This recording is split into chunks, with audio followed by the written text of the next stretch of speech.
is a presentation of the Big Ten Conference.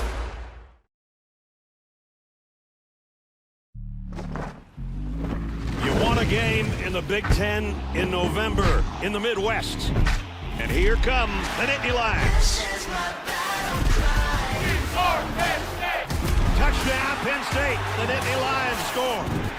Michigan State ready to rock and roll. Go green! Go on! Touchdown, Michigan State! Nowhere to go.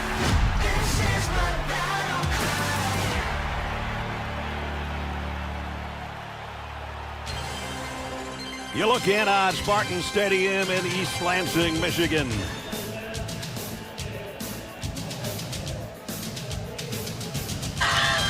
The fans are ready for a mid-November showdown. So strike up the band. And the fans of both teams praying that Santa will come early and deliver a win here this afternoon. The Home Depot Big Ten on CBS. Our matchup. The Nittany Lions of Penn State come in from Happy Valley on the home turf for the Spartans of Michigan State. And welcome everybody. I'm Brad Nessler with Jenny Dell and Gene Steratore. Two teams that 3 months ago, Gare, everything was looking great. We saw Penn State to open the season. They were number 2 in the country. Then we saw them lose to Oregon in overtime. And then we had them against UCLA, and they lost that game on the road. Then they lost their coach, and the bottom's kind of fallen out of the season so far. Yeah, I don't think anybody who follows college football and the way Penn State was reloading for this season could have dreamed that this was possible. But now some of the stars are starting to get over that hangover that we saw firsthand and kind of pop their head out. And I think the leaders of this team are saying we want to finish with not having a losing record. If they win their last 3, they can get to 6-6. 5 of their 6 losses have come by 6 points or less. On the other hand, Michigan State started off 3-0 too, and they had a close one against Minnesota a couple of weeks ago. So they're maybe getting better, but they've gone to their backup quarterback as well. They have, and they have to play and get something out of him. But both teams, let's just take a big picture of this. You know, when you get recruited in a Big Ten game and your team, you say, I want to win for my teammates. That's number one. And number 2 is I want to do my job. I want to put something on tape. Right. And if I'm a college scout or a scout from another team, this would be the game tape that I would put on first. How do these guys play when everything is going against them? Both teams trying to snap 6-game losing streaks. Jonathan Smith, after success at Oregon State in his 6 years as the head coach there, comes over, and on the other side, a lifetime guy, Terry Smith, as a player and a coach at Penn State. Didn't want to be a head coach on an interim basis because James Franklin lost his job, but that's where we are right now. Really nice day in East Lansing. A little bit gusty winds, though. Could raise some havoc on some punts and kickoffs. Michigan State won the toss and deferred. 39th all-time meeting. It's a close one. Penn State leads it by a game, and they have won 4 of the last 5 matchups. So Martin Connington has got it teed up and kicks it away, and this one's going to make it to the end zone, and they'll bring it out to the 25-yard line. So both teams with quarterbacks that did not start at the beginning of the season, and it's Ethan Drunkemeyer taking over for Drew Aller, who was injured last month.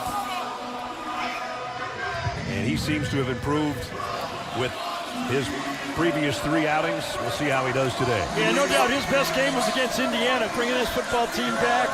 Finished the game 13 for 18. Took his team for a lead late in that football game. Everyone is excited about the way he's finished. He had 3 tough teams to start against the last 3 weeks. And he starts in the shotgun at the 25-yard line. Katron Allen on the carry. And Katron goes out for 4 or 5. Players to watch in this game. Not only Katron Allen, but Nick Singleton, who's closing in on some school history. And Jordan Hall, leading tackler for Michigan State. 9th in the Big Ten with 70 stops for number 5. We finally saw a little of that spark that Nicholas Singleton has showed us the last couple of years, avoiding people in the secondary, getting a couple big plays. He had 3 touchdowns, and their most recent game, the loss to Indiana that Gary mentioned. There's Catron again for about 2 more. They'll bring up 3rd down and 4. Isaac Smith came off the edge to make the tackle. Yeah, it's all going to be all about rush defense for Michigan State. I mean, teams have run the ball against this defense. It's been one of the problems. UCLA rushed for 238 yards, USC 289 yards, Michigan 276 yards. They got to, first of all, not worry about the quarterback for Penn State. They got to stop the running game if they want to stay in this game. Penn State, about 44% on their 3rd down conversions. They've got a 3rd down and 4 here. Catron Allen was going to flush out of the backfield. Now he'll rejoin Druckenmeier. Yeah, got a man-to-man to read on that. And ball is dropped. Druckenmeier is as well. Down he goes. And it's Malcolm Bell with the sack. And Malcolm Bell, who might have had the biggest play of the year for Michigan State when he was called offsides against Michigan.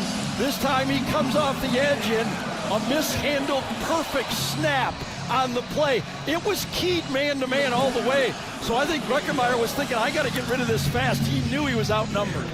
And he knew the play clock was winding down too. They barely got the snap off, so it's a loss of 10. It's a punting situation. And Wosu's punt hangs up for a fair catch at the 44 by Omari Kelly. So it's going to be good field position for Michigan State after a 3-and-out. And that brings out Aselio Milivojevic in his 2nd start. And his first one was a pretty good start against Minnesota. Yeah, he had his team, I thought, scored with under 2 minutes to go.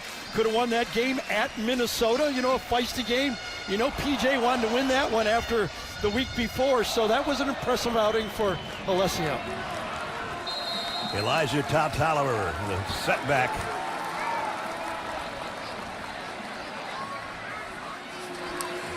And he'll get the first carry off the right side. There's a big opening. Toliver, it's a foot race on the opening snap, and he's going to win it. Touchdown, Michigan State. 57 yards for the score.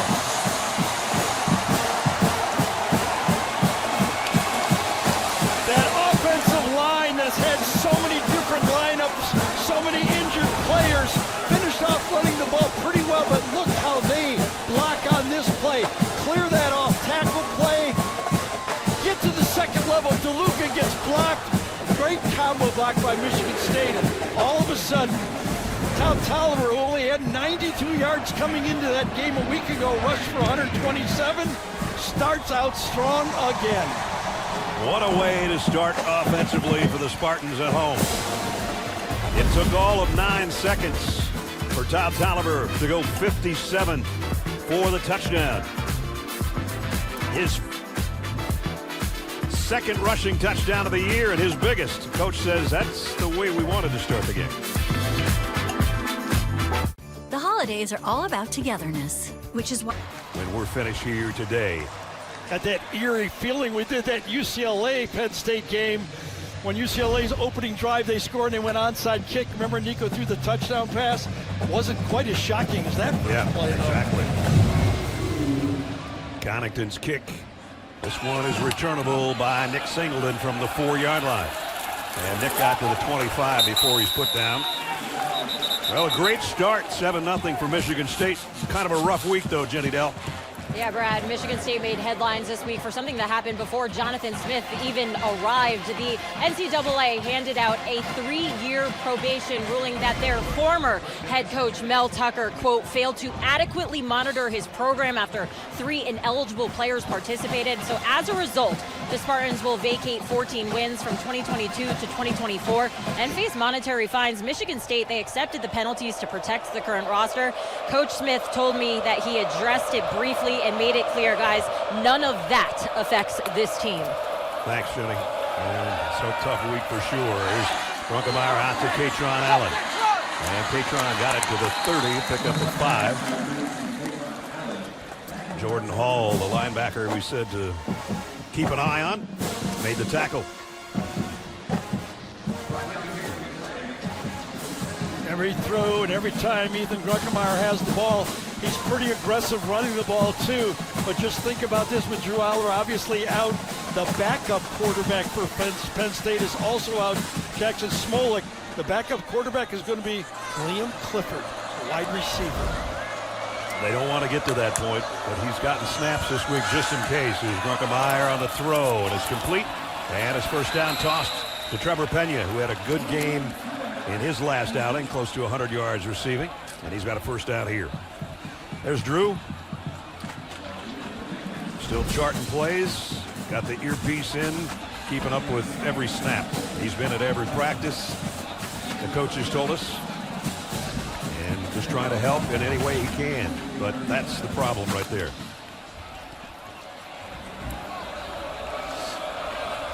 Two tight end set for the Nittany Lions with a first down at their own 37. Here's the pitch to Katron Allen's got a little bit of a crease and almost got out for a first down. Brought down by Armarian Smith from the secondary, but he got 9. Excuse me, Brad. Kyron Hudson, number 1 here. Watch blocking. One of the things you look at for teams that are struggling, having trouble, maybe not getting a lot of catches. Look at that, blocking downfield. You have to do that. Katron Allen and Nick Singleton as a duo. So impressive. We'll talk about their numbers as we go through the day. It's second down and 1. And Drunkemeyer wants to throw. Plenty of time, and now he'll keep it. And trying to backpedal for the first down. He's not going to get there. This was a home run ball all the way. Max protection. Only 2 receivers out on the play. Watch the coverage. Michigan State is going to stay deep. Keep everything in front of them, almost conceding. 2 guys to go to. Nowhere to throw the football. So on their last third down, they had a snap that wasn't handled by number 17. Yeah, I kind of think they're going to take 2 cracks at this one, though. Everybody in tight. Katron Allen. Whoa, I don't know. Michigan State doesn't think so.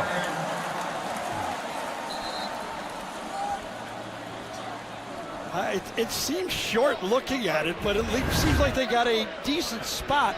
Needed a full yard. State made a pile out of the play. I don't think he got it.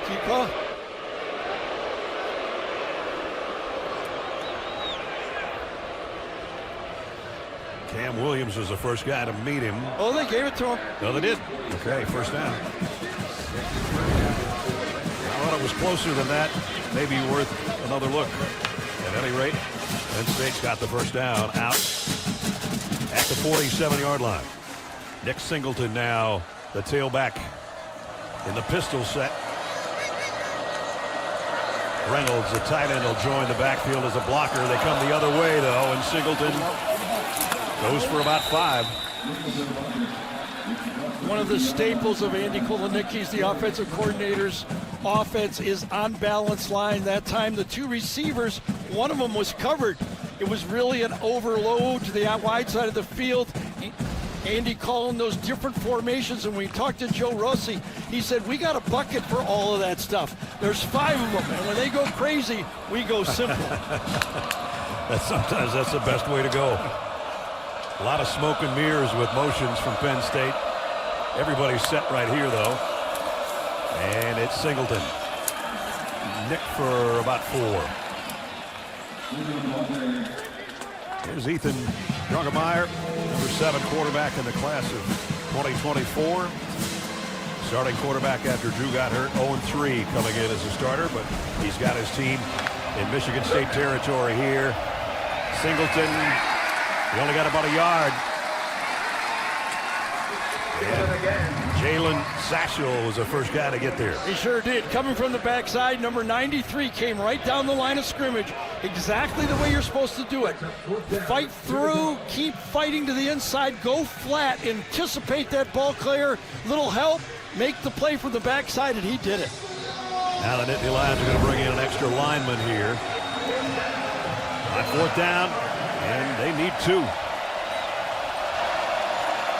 Quick throw to the outside, and they got the first down. And it's Pena, his second catch. They got that one out of Drunkenmeyer's hands in a hurry, right on target to number 8. Yeah, I think that it was one of those RPOs. He looked at the numbers out there, only 1 defensive back out there for the Spartans, and he said, I'm going to give it to him. That was a formation win for Penn State on 4th and 2 there. Well, that's the 14th time out of 23 attempts Penn State has been successful on 4th down, and this keeps the drive alive.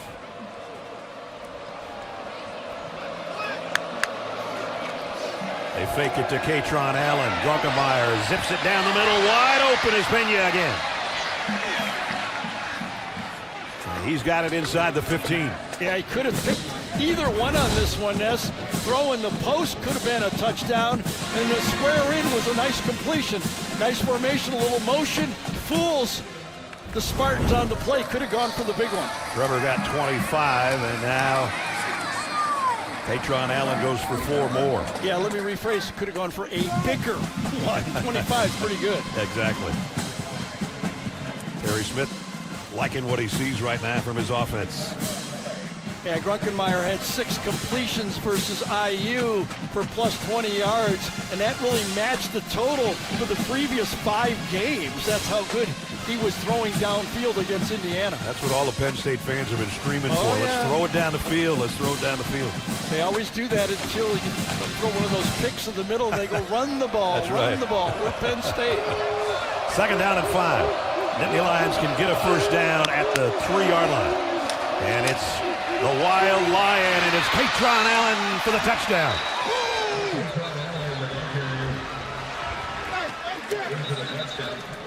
And a flag down.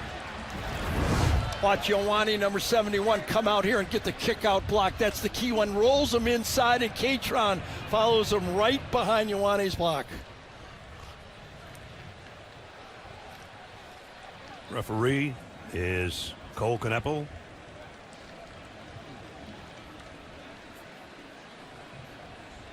After the play was over, unsportsmanlike conduct on both teams. Number 1, Penn State, and number 34, Michigan State. Those are their first fouls toward disqualification. Those fouls offset. The result of the play is a touchdown. Kyron Hudson and Khalil Majid. Yeah. Okie right in the middle. Both guys got their hands in the face. Majid hits him late. At least they got both guys on that one. Sometimes they just see the last one on it. So that means Ryan Barker for the point after to draw us even here. Just under 6 minutes to go in the quarter. And it's up and good. So good looking drive by the Nittany Lions on their 2nd possession of the game. They cap it off 75 yards in 12 plays. An 8-yard romp from Katron Allen. And it's 7-7 in East Lansing.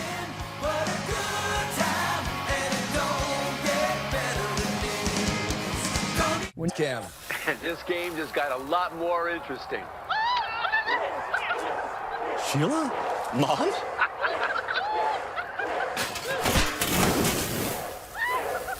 Fire! And if you don't have the right home coverage, you might have to kiss your savings goodbye. Let's go, beat it. So get Allstate, save money, and be better protected from mayhem. Yeah, like me. Bro! You think you understand how this business works, but you don't. I now know why Mommy was so stressed. What's the plan here? Landman, new season, streaming November 16th, only on Paramount Plus. CBS Monday, Morris Chestnut is Watson, TV's greatest doc-tected. See what I did there? Solving medical mysteries no one else can. New Watson Monday, 10, 9 Central on CBS. Squeeze it together. Yeah. Just combining. Doctor and a detective. So Katron Allen, his 11th rushing touchdown of the year. And we're tied at 7.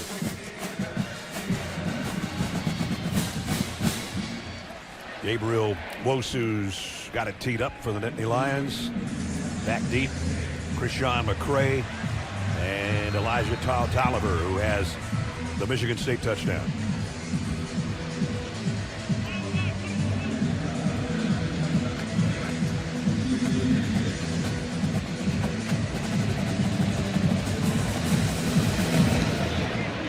Wosu's kick is out of the back of the end zone, and they'll bring it back to the 25, and we'll take you back to that touchdown. Yeah, a formation shift again wins. Quarterback shifts out right here, forces Michigan State to adjust.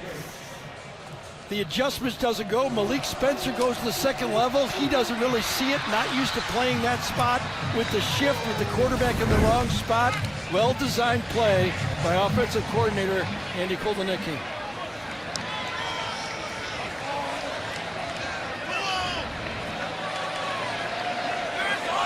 Spartans from the 25. Now Talifer, only a short gain that time as Amari Campbell came over to make the stop. That touchdown happened so fast we haven't talked about the players to watch. Nick Marsh, if they're going to get an explosive play from a receiver, he's the guy. And Dennis Sutton, who we have enjoyed watching for the past couple of years, had a major impact as an edge rusher a year ago. Numbers not quite the same so far this season. And they throw right over his way and completes it to Omari Kelly. Yeah, that's what the receivers are excited about for Michigan State. Alessio has done a good job of getting the ball in and out of his hands, getting the balls to the receivers. He likes throwing over the middle of the field as well with the dig routes. Had a couple really nice ones where they'd come back against Minnesota. Interesting guy. We met him, hockey player growing up, right? You know, a lot of folks don't know, but young quarterbacks or freshmen usually aren't involved in TV production meetings. And so this being his second start, the first time he had a chance to talk to people like us as he gets away and throws on the run incomplete. But he handled himself beautifully. Yeah. We got done talking to him and said, that wasn't so hard, was it? And he said, no, man, it was fun. That's for sure. He knows, watching the game tape of how Penn State played a week ago, that they're going to bring more pressure. And right off the edge that time, Jim Knowles brings more five-man rushes than they've been saying. They've been sitting more zone. They got more aggressive last week, and you can see it right there. Alessio was very fortunate to get out of that without a sack. Ryan Eckley, one of the best punters in the country, number 96. In fact, he's averaging almost 48 yards a kick, which is best in the country. Set to punt it away for Michigan State. Trevor Pena back deep on the other end. And he'll have a chance from the 20-yard line. Pena already a couple of big receptions today, and now a 20-yard punt return. Yeah, Ryan Eckley would not like that punt. It was kind of deep, but not high at all. Basically a line drive, and you're going to give up return yards on that type of play. So he took it from the 20 to the 40, but we got a flag. During the kick, holding receiving team number 33. That 10-yard penalty is enforced from where the kick was caught, 1st and 10, Penn State. Break for the Spartans. No kidding. That's a 30-yard difference from what could have been, and they'll put it back at the 10-yard line. So not the greatest starting field position after that good punt return. 7-7 here at Spartan Stadium.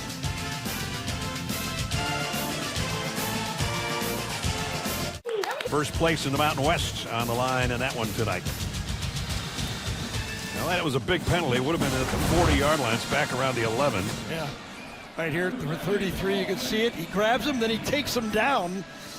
The referee had to call it, didn't he? He said, all right, I was going to let you hold him, but I wasn't going to let you pull him down. Yeah, that's right. Takedown, it's wrestling. That's okay, but not in that instance. Deny Dennis Sutton with the penalty.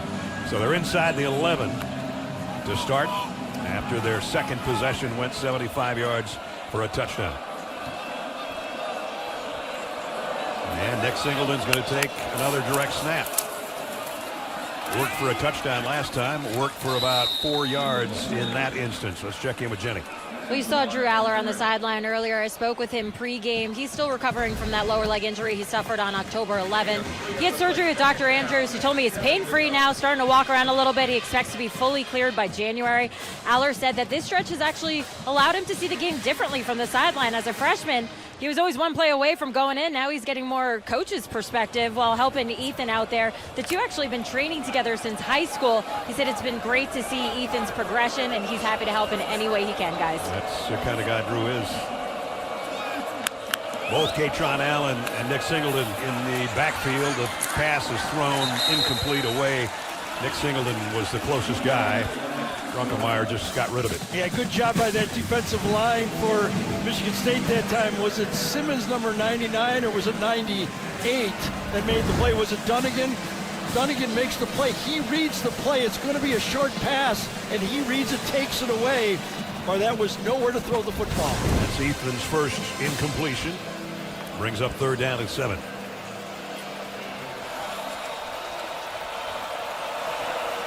Reynolds, the tight end in the slot, and Pena goes that way, so 3 receivers to Druckenmeyer's left. Last time with this look they blitz. Will they do it again? They drop. Druckenmeyer pats the ball, backpedals, and he's just got to get rid of this. And it was Dunnigan again applying the pressure. You know, sometimes when the quarterback rolls out, you lose the discipline on the play with the back of your zone. They're going to drop. Ethan Druckenmeyer comes out of the pocket, but watch the Michigan State players stay back, stay disciplined, know where to go, know the down and distance, and then that discipline helps finish that play off. Wosu now be punting from his own goal line, and you look behind Omari Kelly waiting on the kick.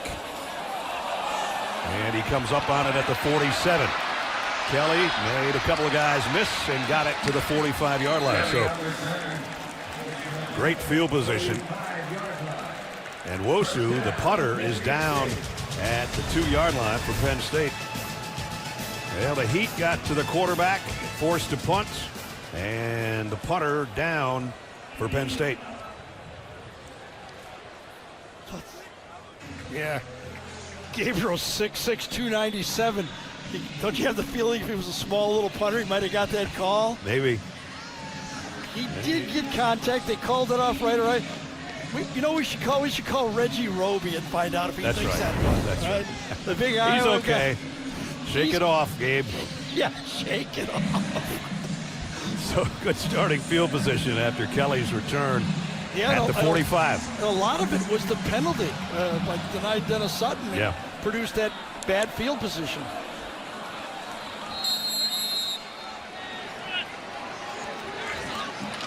Milivojevic, the handoff for about 5 to Mekhi Frazier.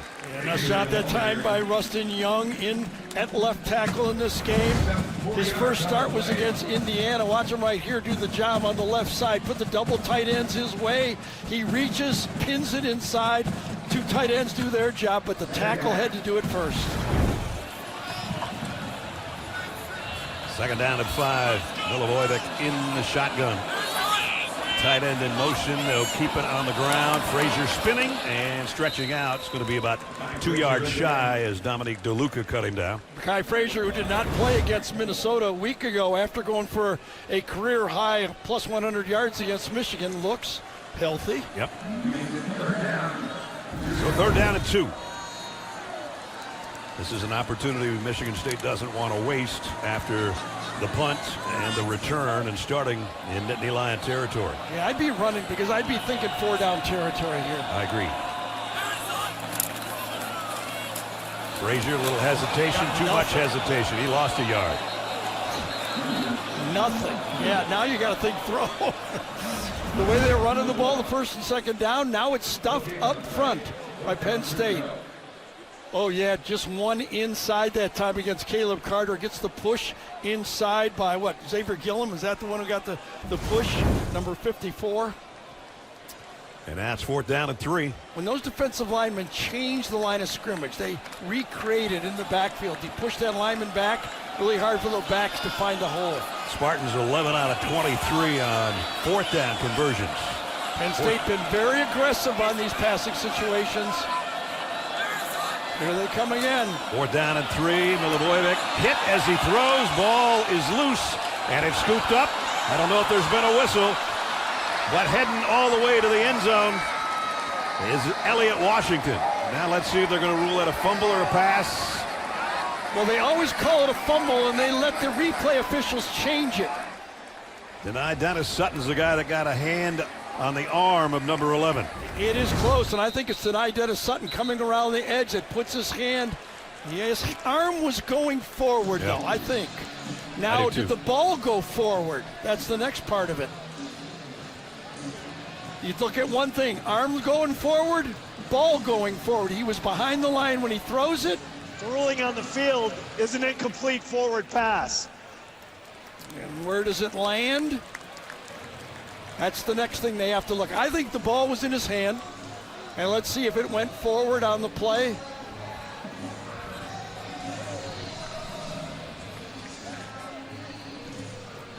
This will be a better look, I think. Absolutely. He's got to get it across the line, does he? He does. Please reset the game clock. Please reset the game clock to 1:23. Gene Steratore is with us. Gene, are you seeing what we're seeing? Yes, I sure am, Brad, and I agree with what Gary said. With control, arm going forward, and ball does land beyond the spot of where it left his hand, so I think they'll stay with the incomplete forward pass. So Penn State ball, but no Penn State touchdown. Right. So they take over at the 38-yard line on downs. Katron Allen trying to get to the edge, does. Hurdles a would-be tackler, brought down by Wayne Matthews. Yeah, that Penn State offensive line that time pulling out on the play. Follow big Nolan Rucci, number 72. Nick Dawkins pulls as the center. Just follow those big guys. Down to the final minute, first quarter.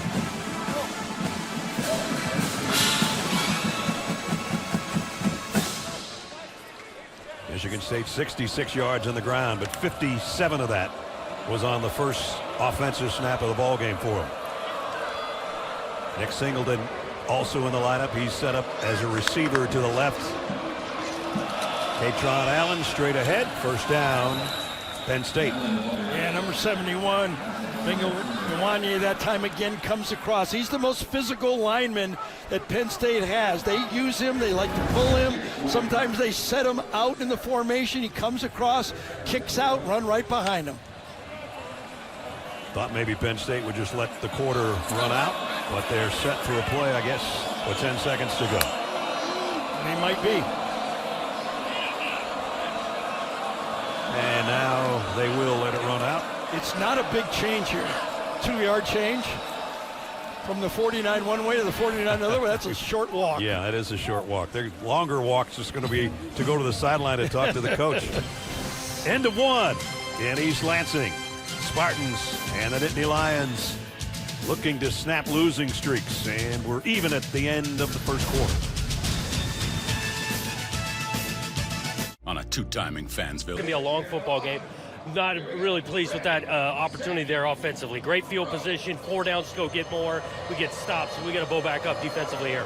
Thanks for your time, Coach. That's exactly what happened. They wasted good field position, as Coach Smith talked about. Here's Katron Allen weaving his way off the left side and got about 7 before Quindarius Dunnigan made the tackle. I really think it's the story of why Michigan State has not been able to win in the Big Ten Conference this year. Their rush defense has just not been there. We talked about 3 games, but there were early signs. Western Michigan ran for 181. Boston College, Youngstown State ran for 175.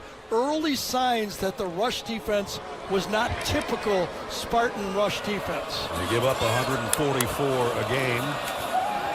Here's Drunkemeyer stepping up, firing down the middle, in and out of the hands of his intended receiver, Kyron Hudson, who took a lick, and that's why the ball came out. I was just going to say that Ethan Drunkemeyer did a good job of ignoring the traffic in the pocket, keeping his eyes downfield, but popped the ball out. Looked like it was it slightly underthrown? Yes, it was slightly underthrown, and that allowed it. Perfect timing by Armorian Smith on the hit. Exactly. If the ball would have been thrown on target, that would not have been a pop-out. Nice job, nice catch by Kyron, but the defense made the play on the throw that was just behind. So it brings up a 3rd down and 3. Singleton and Allen both in the backfield. It's the pitch to Nick Singleton. Whoa, and he got hit too. And he's short. Dunnigan was there. Armorian Smith was there. Both coaches, I think, will be aggressive in this game going forward on 4th down. It was an unbalanced line again. Came out, but the hit from the Spartans. I'm talking about the problems they're having with the running game, and on that one, that looked vintage Spartan defense. And they held on until they got help, swarming to make the stop and force a 4th down. Cooper Cousins comes in the game with the extra lineman. And think so for Nick Singleton.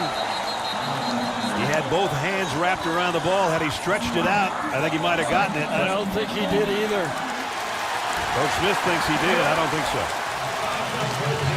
Joe Rossi, defensive coordinator, was pointing the other way. Jonathan Smith told Jenny, like, hey, we got to bow up. They bowed up on 3rd and 4th down. This was a big-time bow right there. Coming over the top. 2 great hits. The hit on the first one on 3rd down, and then everybody makes a pile, and nice defense by Wayne Matthews coming over the top. They got the stop they were looking for. They're going to give it back to their offense when we come back after this. Texas was feeling unwelcome. It's Eli Bowen making moves the other way. The Sooners, they had a pick 6 among 3 interceptions in the upset last year. He just outruns Michael Carroll for the touchdown. It's 10-0, guys. Wow, in Tuscaloosa. Thanks, Zook. 7-7 here. 13:27 remaining in the first half. Milivojevic, trouble coming. Got the pass completed, though, and got it to Taliver. So they got a positive play on some good pressure on the Michigan State quarterback by denied Dennis Sutton. Yeah, this time it was a screen pass all the way. Again, Penn State being aggressive against this offense. You can see the change that Penn State's doing. Perfect call this time against this defense by Brian Lindgren, the offensive coordinator for Michigan State. He had the right play on.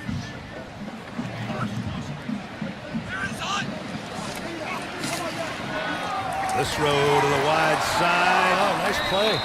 Complete, but short of the first down after Darius Dixon made the tackle. Yeah, Darius Dixon comes up, makes it because he had to make that tackle one-on-one. Quick out, good player, good athlete, but wrap him up, and the true freshman did. Really good plays from our AT&T pylon cam, holding on for dear life and then just whipping him around and dropping him short of the first down. It's going to be 3rd down and about 2. Elijah Taliver. Seems like we've had about 6 of these already, doesn't it? We have. Milivojevic. Heat coming again. Going to throw on the run, and he throws a strike. Down the sideline is Taliver. And another big gainer for Michigan State from number 4. What a nice job by Milivojevic this time. He buys time, he feels the pressure. He's got to get out of the pocket again. An extra man added in on the pass rush. But he buys enough time for get his receiver across the field. Put your hand up when you're open. Good for 32 yards and back in the red zone at the 19-yard line for the Spartans.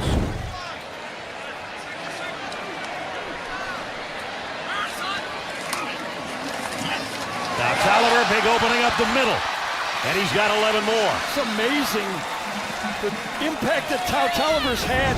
His last rush against Minnesota, he finished off with an 85-yard run to put him in position in that game. Starts out with a touchdown, makes a reception. This guy coming into this game and only rushed for 92 yards. He's having a first half, I'll tell you that That's right now. for sure, and a good game against Minnesota.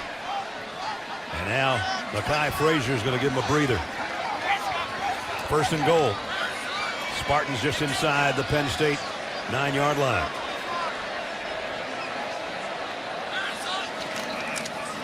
Frazier down behind the line of scrimmage, loss of a yard.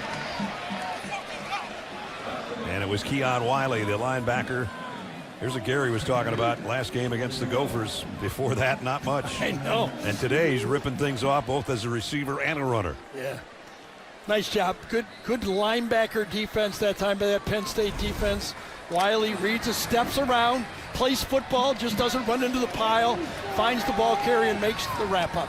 Now the running back is Brandon Tullis, his first action of the half. Milivojevic got hit as he throws. He completed it anyway to the tight end.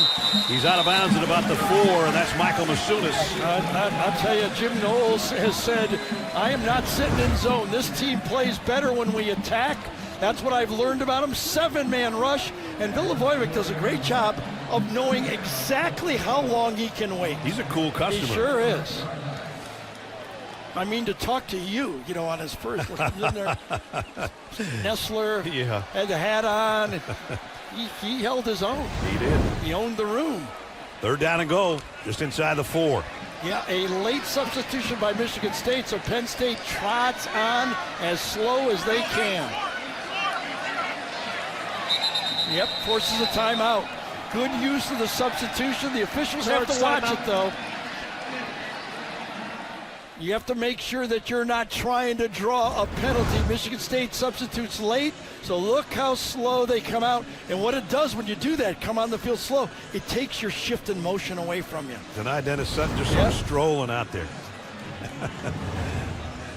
So the timeout by Michigan State. Get a chance to talk it over. Important play coming up, obviously, on 3rd down and goal. I can't remember the exact terminology, but you can't. Let's see, what's the word? You can't dilly-dally? You can't dilly-dally? Dilly-dally? Okay. I don't think Gene should help us with that. They have to try to run out a little bit. That was not a run by Denai Sutton. You can't sashay out. That sashay's another one. Gino, what do you call it when you're taking your time? You guys got me going, that's a reasonable amount of time, but I like dilly-dally. Dilly-dally. I think if I could go back to the field, I'd say dilly-dally right now, guys. There we go. Sure. 3rd down and goal. Play, good timeout, I think. They had to do it. 3rd down in this situation, they want 6. A bunch receiver set to the left. Milivojevic, and now the motion comes across. Now 3rd and goal, he's set to throw, maybe. Tracked down, dropped. Back at the 6-yard line by Keon Wiley again. This time they kept a spy inside on the quarterback. Let's see what happens behind him. Rush 4, must be man-to-man in the secondary. It was man-to-man. Everybody pretty well covered. Milivojevic had to get out of the pocket and cleaned up. And Keon Wiley had a couple of nice plays on that drive, taking the place of Tony Rojas, who was out injured for the year. And this brings on Martin Connington. A 24-yard field goal attempt to try to give the Spartans the lead. And his 10th successful field goal of the year is up and good. Well, after the long pass, that was a big win for the Nittany Lion defense. 10-3 Sparty at home. Tis the season to score the best deals at Dick's. Get up to 25% off Nike, Adidas, and DSG clothes and shoes. The AFC West, the Chiefs take on the division-leading Denver Broncos. All starts at noon Eastern with JB and the guys live in Denver with the NFL Today. You can always count on Sundays with the NFL on CBS and streaming on Paramount+. Did I hear that one of those guys is going to try to ride Thunder, the Denver Broncos live mascot? Which one of the guys are you picking to try it? I don't know if any of those guys I say look it's equestrian. not Matt Ryan. I say it's I not know, Matt. His his legs are too long. They'd be dragging on the ground. Sorry, Matty. Maybe you know how to ride a horse. I'm not sure.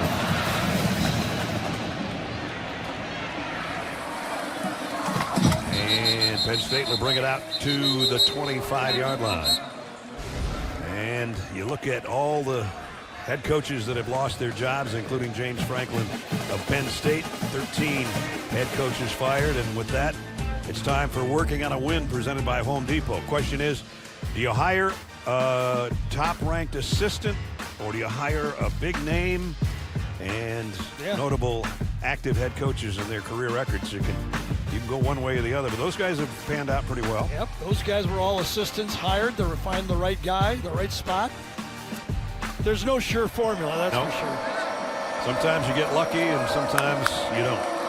There's a blitz coming from Michigan State. Drunkemeyer going deep. Man is wide open, and he's got it. And it's Devontae Ross for the touchdown. 75 yards through the air. I'll tell you, Michigan State came after Drunkemeyer on this one. Picked up beautifully by the offensive line. Allowed enough time to sprint open, and boy, was he open playing match coverage. When you do that match coverage sometimes, if one guy is out of position, it's a touchdown, and it was a strike. Look at that offensive line. Look at that pocket. Perfect job. Everyone likes to throw that one. Holy cow. He didn't miss it, though. Nope. Put it right on him. You saw the matchup coverage. He tried to cover the square in, and he was wrong. Ryan Barker's extra point is up and good. That's the longest touchdown pass for Ethan Druckemeyer. He's 75 yards. And Penn State, one play back in front. Imagine if Fresh Sheet Day could become Fresh Sheet Week. With Downy April Fresh, you can climb into more freshness, night after night for up to 7 days. Downy breathes life into your laundry. Everybody's loving that Grubhub deal with Prime, huh? Amazon Prime member? Go to Amazon.com/Grubhub, activate your free Grubhub Plus membership, and start ordering with $0 delivery fees on Grubhub. Eligible orders only. Terms and additional fees apply. There's no game like Survivor when alliances crumble and trust is gone. It's every player for themselves. All new Survivor, CBS Wednesday and streaming on Paramount Plus. So we've had 2 one-play drives, one by Michigan State and a 75-yard touchdown pass moments ago by Penn State. Penn State said they want to be more aggressive in the passing game. They sure have been. More aggressive in the blitzing game. They sure have been. Sometimes these things work on the blackboard and they don't work on the field. It's kind of really a gotcha thing right here. 3 men are covering the 2 players for Penn State. A blitz off the edge. They've got them, but when they switch, the one deep player is out of position, and that matchup zone 3-on-2 did not work. And Ethan put it right where he had to. And go thank those offensive linemen, because he had a perfect pocket to wait and throw it to the right guy. He climbed it a little bit up in the middle and let it rip. So 14-10. Now it's Michigan State's turn again. And that one didn't gain anything for Tao Tolliver. Let's check in with Jenny. Yeah, Alessio Milivojevic found out the night before the Minnesota game that he earned the start. His first call was to his dad, Ivan, who coached him his whole life. His dad couldn't make it to the game, though, because he coaches a JV team at St. Francis High in Illinois. They were in the playoffs. His younger brother, Dario's a wide receiver there. But Dad is here today. Mom stayed back for St. Francis versus Chicago Sky. Guys, that game just went final. St. Francis won 44-14, so a good day all around so far for the fam. No doubt. That's great news. He was worried about how his little brother was going to do. He did well. And he comes back to his secondary receiver, and Tao Tolliver made one guy miss. So good job again now, this time by the Michigan State offensive line. A lot of time he has to look and look and look. No one to throw to, knows where his drop-off is, and you make one guy miss, and at least you get into a position to, instead of being 3rd and real long, it's 3rd and long. 3rd and 9 is at least the best something to strive for. Better than taking a sack. And now they've got to get it out to the 35 to move the chains. Milivojevic had to get rid of it in a hurry on a slant, but immediately hit. And a nice play by Elliott Washington again from the Penn State secondary. Well, you've seen that Jim Knowles is going, I know how this Penn State team plays best. Okay, we're going to come, they bring 6 again, and they come up, force the quick throw, and make the tackle. As Jim came over from Ohio State after having the top-ranked defense at a national championship last year. And he said to us, I thought they had all the makings when I came in here that we could do the same thing. Ryan Eckley set to punt. First punt was 48 yards, averaging almost 50. That last one, as Gary said, more of a line drive that he wanted. And this one is blocked. It was Tanai Dennis Sutton got another one. That's his 3rd of the year. Yes, he had the one against UCLA, remember, when he blocked that punt for the touchdown? He's right in the middle. You knew that Michigan State was aware of him, but he's a tough block. Even though you know where he is, the block was not clean. He gets around it, reaches out, and makes the stop. 3rd block punt of the year for number 33. Gives it back to the offense. Great field position.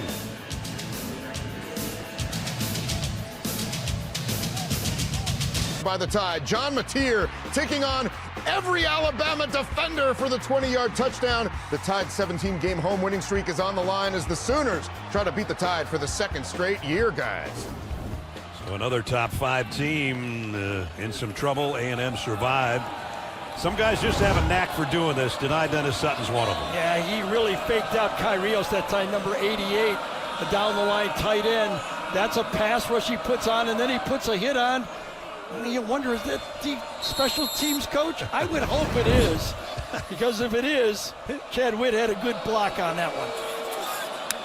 So 41-yard line after a 9-yard punt that was blocked. And nice play defensively on Nick Singleton. There's been some hitting going on out there. That was Wayne Matthews again. Yeah, when I see number 10, I think Brad Van Pelt, college football Hall of Famer, the guy I played against. If you wear number 10, you got to be able to hit like this. Wow. And there's the guy who's one of my favorite players. It's probably because he gave you so many problems. Played high school ball against him. He was a quarterback, middle linebacker in high school. Went on to a great career in the Giants in the NFL. And in the Ring of Honor here at Spartan Stadium. Nick Singleton dragging people with him. Run that inside gap. Duo blocking up front. Get a one block and then push him away. Good job by Nick Dawkins, the center that time. Had a little help and then finished it off. Nick helped Nick on that one to force a third down and about 3. Remember Jonathan Smith said, can we bow up when they didn't make it on 4th down? Now with the block, they got to bow up again right here. After that long touchdown pass, they can't give Penn State another touchdown on this drive. You would think this is 2-down territory as well. And Singleton keeps the legs driving. It's going to be about a yard short. 4th and 1. Penn State has been aggressive in every decision, every defensive call, every play, offensive play. I expect they'll go for it again. Yep. Keep the offense on the field. At the 32-yard line, it's 4th down and 1.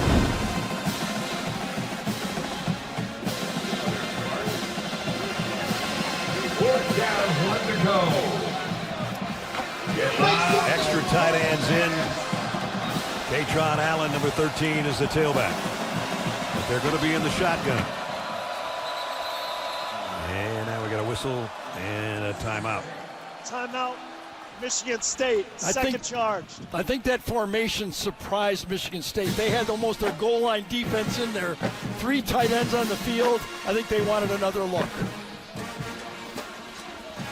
Terry Smith, the interim coach for the Nittany Lions, wore number 8.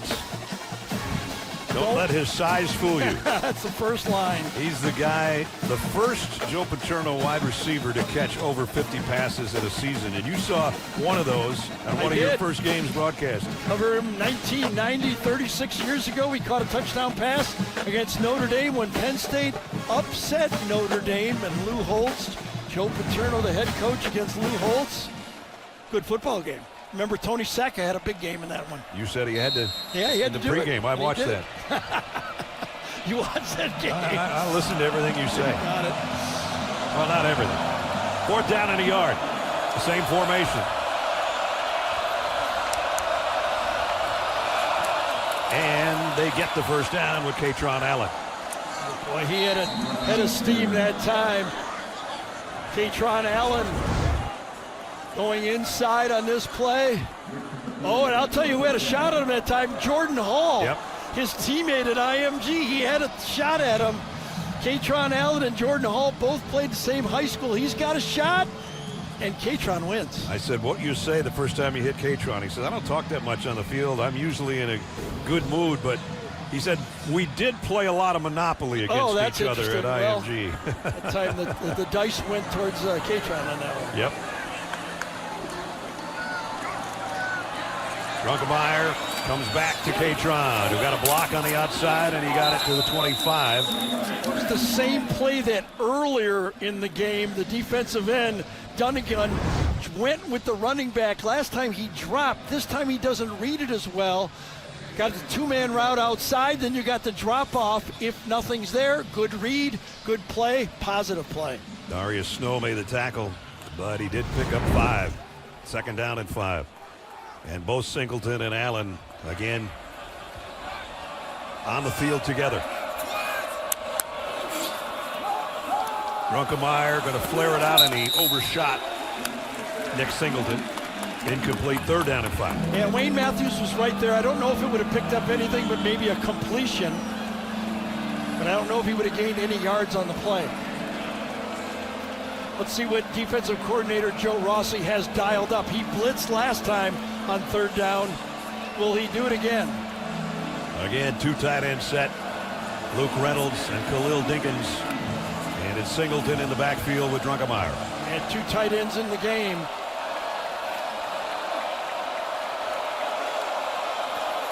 Pena, the motion man, into the slot. The pitch is going to go that way. Singleton. Well defended. It's going to be 4th down and almost 3. Malik Spencer, number 43, comes up and cleans it up. They get the pitch wide. They're trying to get it into position.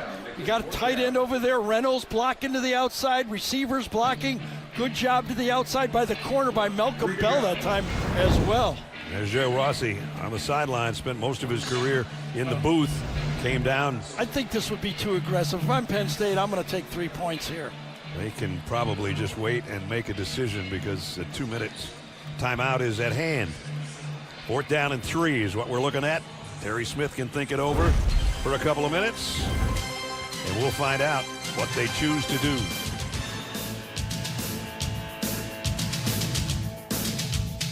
Made by Penn State. One thing for Michigan State to be aware of right here, because of the situation, they have to stay onside. An offside penalty is a 1st down for Penn State. So the decision could be that Penn State tries to draw them offside and then decide to kick the field goal with the timeout. So they have to be very careful. Ryan Barker on the sideline, ready to come out and kick. Remember, a block punt set up this drive to start with. And now as Ethan Drunkemeyer looks at that wristband, they are set to apparently go for it on 4th down and 3. They were trying to draw them offsides there. And here comes the snap. They're going for it. Drunkemeyer pressured, got away from it momentarily. And now they're going to wrap him up back at the 29-yard line. So Michigan State's defense forces a change of possession again. Michigan State plays solid defense again. Okay, a lot of communication going on. Everybody stays home. They look up the crossing routes. Nowhere to go with the crossing route. Drunkemeyer gets chased out. I get it. You know, I mean, you got to be aggressive, but I like a 7-point lead. I know no field goals for sure, but, you know. I mean, would have been about a 40-yarder by Barker. And instead, Michigan State's got it back. A 7-yard loss back at the 28-yard line. So now they've got a chance. They only have 1 timeout remaining. Milivojevic escaped the rush, and he's going to take off. He's got Green in front of him. And a nice run all the way out to the 45-yard line. Yeah, that was a huge 1st down because not only does it keep a field goal alive or anything else, but with 3 timeouts, Penn State could have forced a punt on the play. That 1st down really makes it easier to call plays down. They spotted at the 44. Back to throw. Milivojevic across the middle. Got it to Elijah Tautaliver. And we're down to 90 seconds. Only 1 timeout because of the 2 timeouts that Michigan State burned. Still plenty of time to try to get in field goal range. Milivojevic again has to backpedal and throw, and this one's over by the bench as Jalen Harvey was given chase. So that stops the clock with 1:12. All right, here we go again. How aggressive does Penn State get? All right, they've been bringing almost 5 on every one of these situations. 3rd and long, they figure it's going to have to get out of his hand quick. We can come up and make the tackle. You can see they got to get about 20 yards to give Martin Connington a crack at a field goal.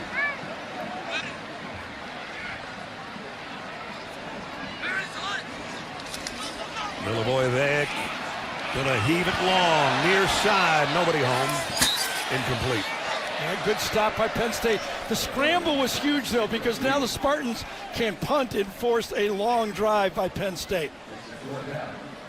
Penn State with 3 timeouts, and they'll have a little less than a minute. Depending on the punt not getting blocked, that is. Yeah, that's a good point. The last one was Ryan Eckley set to kick. And last time it was denied. Dennis Sutton coming off the edge and a little move on the inside around number 88 to block the last kick. It ended up being a 9-yard punt. Well, he's right in the middle again, right where he was last time. Now he's going to come in from a different angle. Got the punt away, no problem. And they're going to down it around the 11-yard line.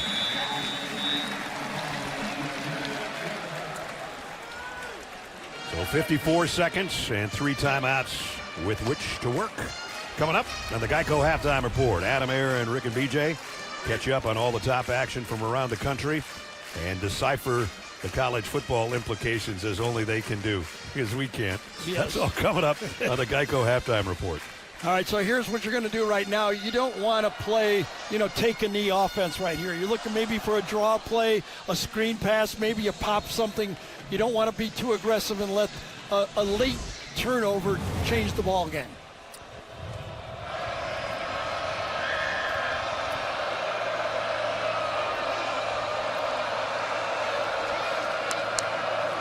Drunkemeyer, quick throw to the outside of Pena, wide out screen, and Michigan State was all over that. Yeah, so the message that Terry Smith is making right here to his football team is we're going to play aggressive. That was semi-aggressive. You just don't want to run up the middle and everybody, Nittany Lion fans go, oh, geez, same old stuff. As everybody says, these two teams have nothing to lose, but they do. Their 7th in a row is what they have to lose. Exactly.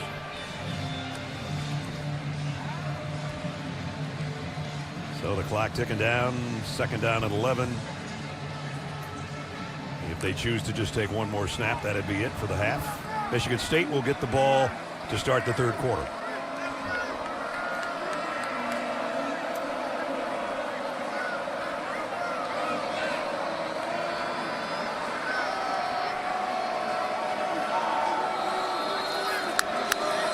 And we're going to have a delay of game on the Nittany Lions. Yeah, the half, I think, ended. It ended before the This whistle. is the end That's of the it. first half.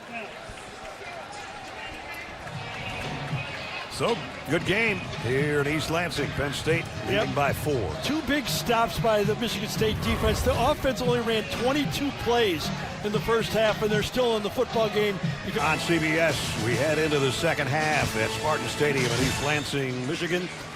And it's Penn State on the road with a 14-10 lead.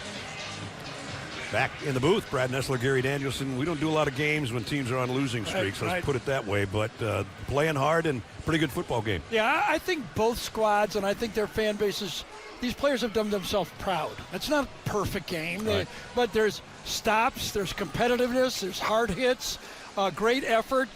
If they're in, I'm in. That's the way I always look at this stuff. Now they had 2 big plays, one a 57-yard touchdown run on the opening snap for Michigan State and a 75-yard touchdown pass for Penn State. And add in the field goals, that's where we are, 14-10. And Gabriel Wosu's got it teed up.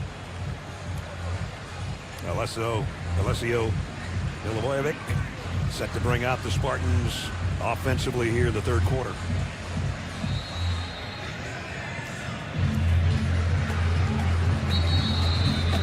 And we'll re-tee it for the big fella. It was blustery walking in here. I don't know if it doesn't seem to be affecting the game at all. I'm surprised it blew the ball off the tee. And they're going to hold it for him. So we got that much. The wind is expected to gust around 17 miles an hour or so at the beginning of the game.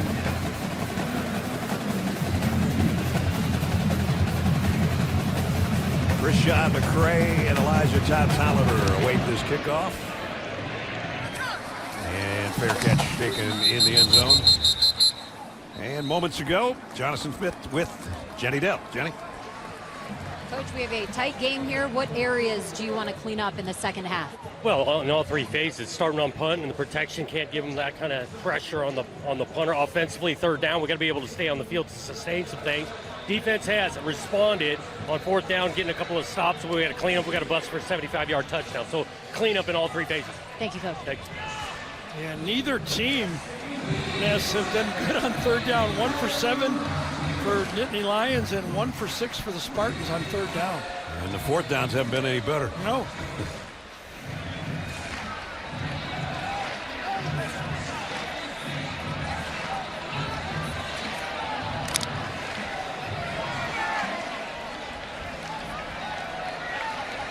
Milivojevic under center with 3 wide receiver group. And Tom Tolliver is the tailback.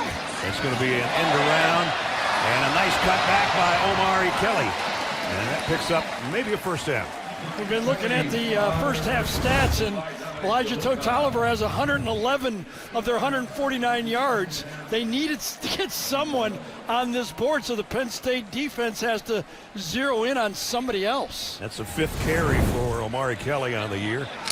And that one picked up 9 yards. Back to a 2 tight end set. On second down, less than a yard. Milivojevic down the middle, got it to his tight end, and Masunis has got a first down. Tim Milivojevic does a nice job of knowing where his outlets are and quickly getting through his progressions. Second and short, no sack, turns to his right, quickly comes back to the other side of the field. So he started right, didn't like it, comes back, and knows exactly where to get rid of that ball. Second catch for Masunis here in the ball game. That's where the offensive linemen love you, when you make those quick decisions like that. Got 14 on the last play out to the 48-yard line.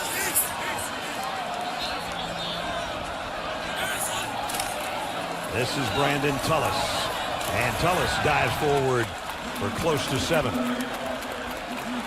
Remember, Alessio Milivojevic in because Aiden Childs actually was benched in favor of Alessio, and then he got hurt during the off week. He's got a boot on as well, just like Drew Aller does. He's probably their most explosive player on their football team. I was thinking he'd be a key part of this game plan, running the ball, maybe quarterback draw, but obviously not able to play. Play action. Deep ball coming. Man out there. Thought there was going to be a jump ball, but there isn't. Nick Marsh, the intended receiver. That's just enough pressure where Milivojevic could not step into this throw, and it just died on him. It would have taken about a 50-yard throw, and he just did not have enough behind him as he steps into this throw. See the pressure right in him? That one just hung up and died at the 10-yard line. Yeah, number 81, Masunis, could not really stop that pressure up front, and that got right into his footwork. So let's see how they do now on third down.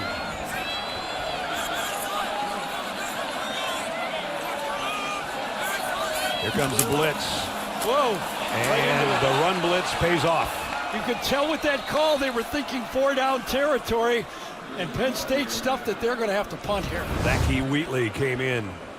Yeah, from the secondary this time. Another aggressive third down call. And he drops Mekhi Frazier in his tracks. Both teams now 1 for 7 on third down. So Ryan Eckley has to punt it away again, and Trevor Pena awaits for Penn State. Fair catch. Pena takes around the 9-yard line. And that's where the Nittany Lions, with a 4-point lead, will take over offensively when we come back.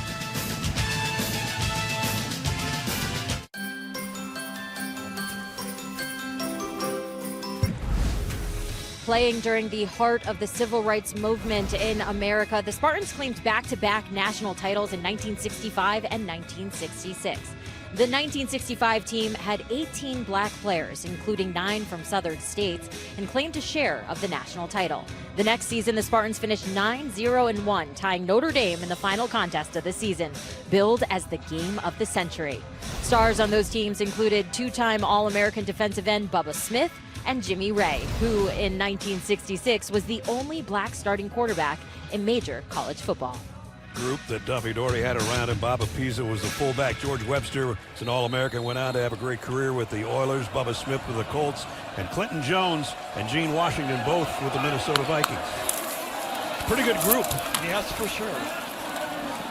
In this league and the next league as well.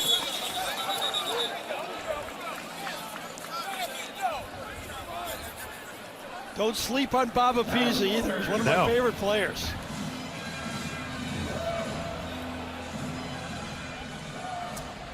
Three minutes into the second half, Penn State with a second down at 6.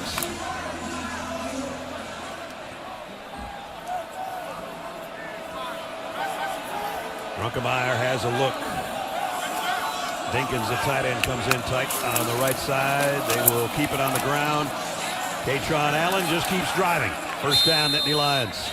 Alex Van Sumeren made the tackle, but not before he gets the first down. Yeah, that offensive line, you saw it right at the end of the half when he told Jenny we got to be more physical with our guys up front. He was a little disappointed. We should be able to run the ball. I'm sure he challenged that offensive line. Katron came into this game third all-time on the Penn State rushing list with over 3,600 yards.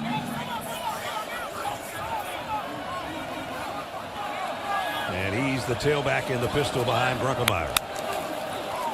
He gets it again, trying to go wide left. They're not going to let him. Dropped at the line of scrimmage. Might have lost part of a yard. Well, you can see with Katron Allen, he is really the soul of this offense. When he's going, he doesn't produce those big long runs, but he produces those first down runs. That one was the direct snap for the touchdown. Tough to bring down, runs with his pads, his knees. I mean, when you tackle him, you feel it.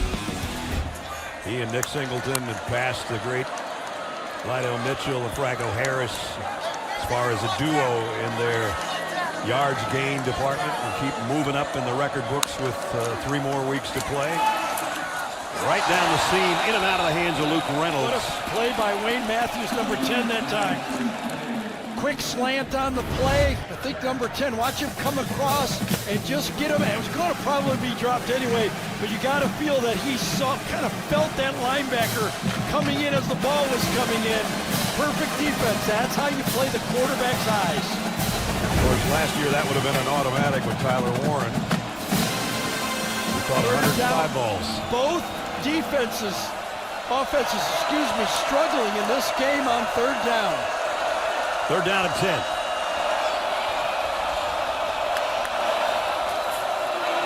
Runkemeyer, plenty of time to throw. And now hesitates, and he who hesitates gets sacked. Well, it all has to fit together. You can't hold up forever on this situation. The Spartan defense has come through again. Got this first down stop. The good pass defense. Now watch this on third down. They're playing man-to-man with 2 safeties, underplay everything. The reason I said defense, Ness, coming into this game, both of these defense on third down were ranked 103rd for Penn State and 119th for Michigan State. Sometimes stats mean nothing. That's right. And fair catch. I thought he called fair catch, and now he's going to try to advance it. Apparently he did not.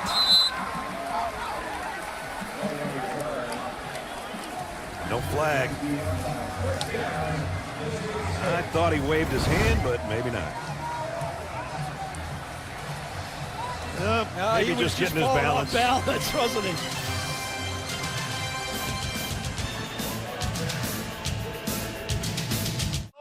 No, Sir Kyle is down. But the sword fighting is the best. Jared Jewelers. Progressive.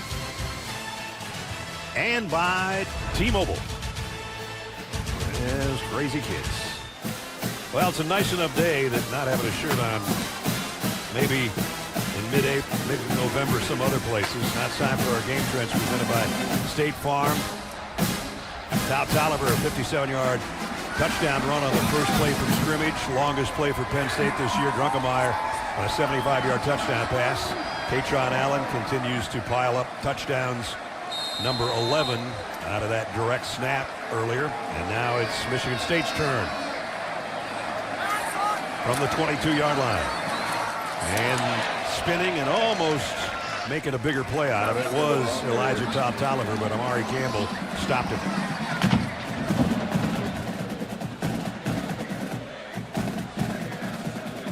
There's the numbers and the total yardage. Penn State only 63 on the ground, and of course 57, as I just said, of Michigan State's 105 on one play. Free rush. Look out! And he got the pass away. It's incomplete, but he took a shot. Boy, I'll tell you, over and over and over in this football game, just bringing free rushers from the secondary. Same spot, coming from the secondary right there, inside, freed up, safety blitz. Can't account for that. Quarterback has to make the play, and he did, basically. Against Indiana, on drop back passes, Penn State blitzed almost 50% of the time, and they're not slowing down. Yeah, Jim Knowles is not slowing down. Not at all. 3rd down and 7. Milivojevic gets rid of this one quicker, but it's high and incomplete. Missed it. Had a guy. Only a 3-man rush on that one, and he had the crossing route. Threw it high, had him, could have made it, and that's his best player, Nick Marsh. Good tall receiver, and he threw it. Too high. You really like your receivers to get both hands up. Give me a try with 2. Give me a try. Pena waiting on the punt. Ryan Eckley, who had one block today, got rid of that one. Denied. Dennis Sutton was coming in again. This is a beauty, back to the 17-yard line, and they're going to get him at the 17-yard line. Nice punt coverage by Avion Gross. Nice exchange of punts, both teams, wasn't it? Senior day today at Spartan Stadium.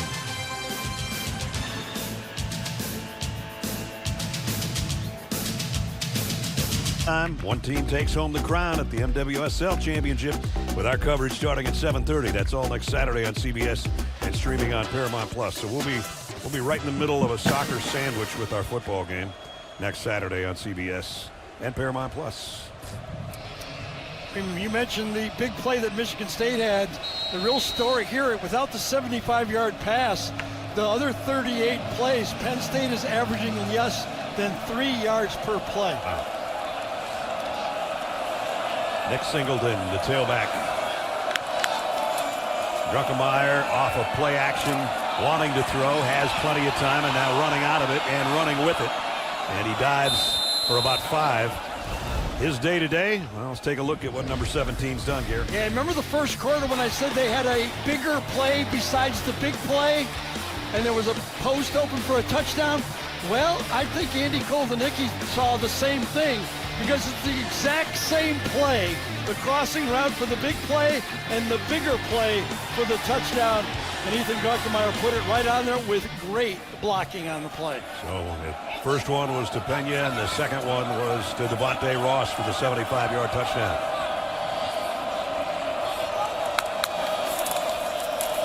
Katron Allen weaving his way, 1st down and more, and now the power comes in at the end, and he's still going. Katron Allen all the way out to the 34-yard line. Yeah, weaving was the word. A Michigan State player down on the field, but I thought it was defended pretty well. But if you don't wrap up this guy, and I mean really wrap him up, he is going to break those arm tackles. And he proved it right there. Still going.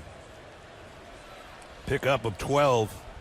Jalen Satchel is the player that's shaken up for Michigan State, and he's up and walking to the sideline. You know, this Michigan State defense has only produced 6 takeaways all year. That's been a killer. That's been a killer, and we kind of wonder why. And Joe Rossi, defensive coordinator, said number one is we're not producing pressure on the quarterback. And when you don't produce pressure on the quarterback, you don't get those cheap interceptions. And I think number 2 for me, they don't have that difference maker on that defense where Michigan State or anybody else has to game plan against. They only have 3 interceptions, and we're here in game number 10. Here's the toss. Nick Singleton. And now Nick Singleton behind his blockers and behind his pads, and he goes for 15 more. So this Michigan State defense held Indiana to 132 yards rushing, but Mendoza went 24 for 28 that day with 4 touchdowns. You can see that the Michigan State's weakness is stopping the run. So far in this game, though, as Terry Smith told Jenny, they have not been able to do it. He challenged their physical play at halftime. Got some great blocking out in front. Dinkins, a tight end. Ioane, the left guard, and the rest. And Nick followed it for the first down at the 48-yard line. Singleton again. And those two kind of feed off each other. He and Katron. One gets a big gain, the other one wants to. The best of friends. And they say we're almost like the same person, only our personalities are a little bit different. And there's the climbing of the rushing list that I was talking about, as Katron's in the number 3 spot behind Saquon and Evan Royster, and Nick Singleton now just a yard behind Tony Hunt to move in to the number 5 spot. There they are. They've been a fun duo to watch. Second down and 5. Katron not going to get much on that one. Let's check in with Jenny. Well, I actually spoke with Saquon Barkley about Katron Allen and Nick Singleton. He joked. He said, I know my Penn State records are in jeopardy. I hope they break every single one of them. He said at Penn State, typically winning is expected. That's the standard. And when you got 2 backs who can take over a game and push each other to be better, that's a recipe for success. And that is what they're looking to get back to in this game. Guys, Barkley loves watching this team as both a fan and an alum. And he loves working out with Jenny and drinking those smoothies at the 2-minute timeout. Those are numbers today. Third down and 4. They will keep it on the ground. He's not going to get anywhere near it. Line of scrimmage, that's it. Michigan State's defense stiffens again. 1 for 9 for Penn State on third down. Trying to play physical football, stuffed inside. Great job for making it bounce out that time. Jalen Thompson, number 9, coming in from the defensive end spot, forcing the punt. So Wosu set to punt. Omari Kelly wait back around the 10-yard line. End over end job, and getting out of the way is Kelly, and it's going to roll down inside the 5. I thought it was going to make the sideline, but it didn't. So he did his job. With the roll, drops it inside the 5-yard line with 4 minutes remaining third quarter.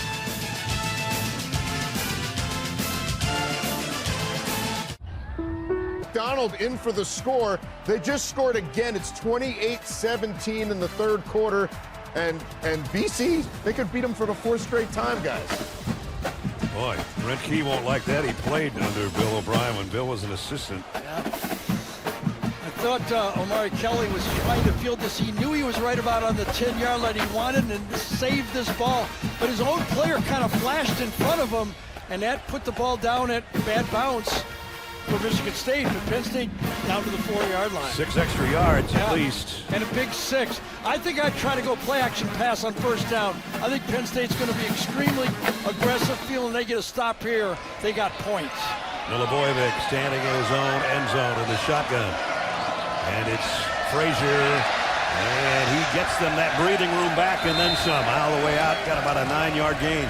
Yeah, let's salute that Michigan State offensive line on this one. Coming out this section of the thing, great job by Matt Gulbin, one of the best centers in this really good center league. There's probably 8 of them, and Matt doing a good job on that one.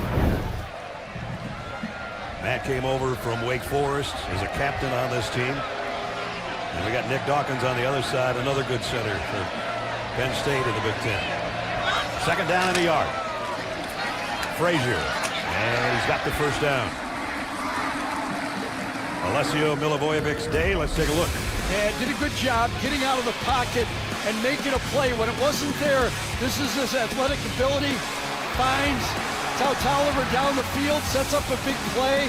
has done a nice job of avoiding sacks and getting as long as he could to throw the football. Bought everything he could. He's a tough dude. He had suffered 7 sacks in their last game against Minnesota, and he just kept getting back up, and that's what he's doing today. 6 in the first half, losing 10-0, and brought his team back. Frazier running strong and fast, and another first down. Yeah, nice job again this time. Left side of that offensive line again, right here, the left tackle. Rustin Young does a good job pushing his guy right back. You run that stretch play, you've got to have that offensive tackle. Coming in, his first start was against IU. Not one of the counted on players, a backup coming in this year as this Michigan State offensive line has suffered losses. Now here's the quick pass out on the flat. Nobody out there to help block, so a short gain for Nick Marsh. Going back to Mekhi Frazier, he's their leading rusher, both carries, yardage, all of that didn't start today. That's how Tolliver did, and now they're rotating, and they got a little bit of something going. I think so. I think it's worked out well for both of them. You know, Nick Marsh, you know, coming into this game, he was their leading receiver with 46 catches. He's got 2 for 5 yards. Yep, including that last one, a 2-yard pickup, second down and 8. Milivojevic fires down to the 40-yard line, and Michael Masunis again. Nice job that time. They know tonight Dennis Sutton's going to come quick from that left side. He feels it, got to get rid of that football, deliver it right in the hole. Perfect throw. Told you many, many times, right, Ness? Put that ball in the face mask. They love it right there. Got it right in front of it there, and Masunis has had a good game. This drive mixing it up pretty well in the 3-minute drive that's carried us down to a minute to go. Here's a play fake, and there is denied Dennis Sutton all over the Michigan State quarterback. Well, this might be the second touchdown that denied Dennis Sutton has saved in this football game. This time with a sack earlier with a push, but wide open for a post. He was going to let it go, but not enough time. He's raised havoc in the backfield. He's blocked a punt. And now he's forced a 2nd and 17. Slot receiver wide open for a touchdown. He saves 7 points. Empty backfield for the Spartans. And now Brandon Tullis will join Milivojevic. With the play clock winding down. And flag down. Again, remember earlier it was a push. This time number 13. Illegal McCray, snap. wide open. He's got it. Number puts his 51. hand up, and you say, I had penalty. it. I had it. Still second down. And a good pass rush covers up a lot of mistakes. Yep.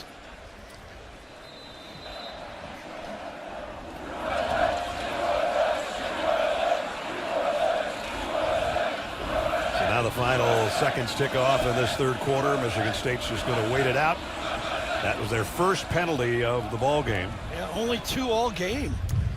And we played 3. We're right where we were at halftime. Penn State on the road, 14. Michigan State at home, 10. And a fourth quarter coming up. Somebody's going to snap a losing streak and be having a happy mid-November.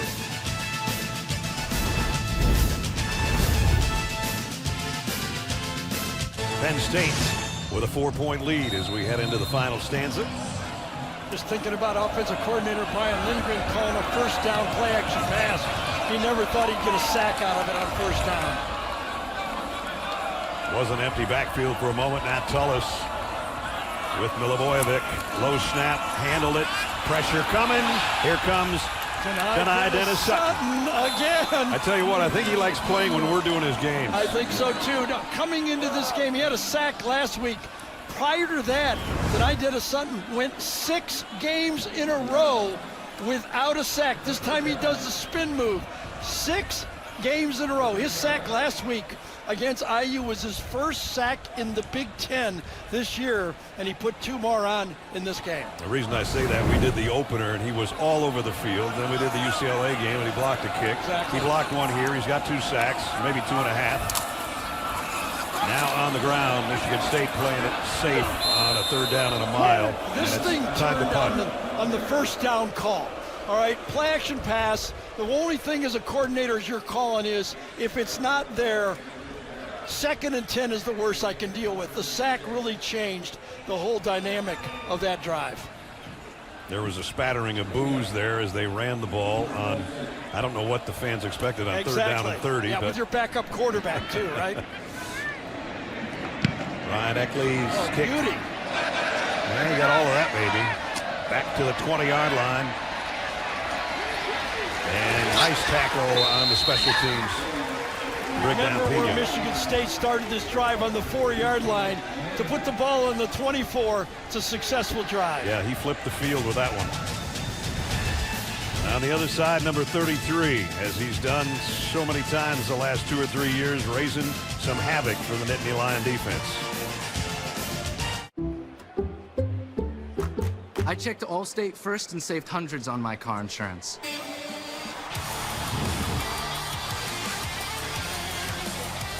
Ball is dropped. Drunkemeyer is as well.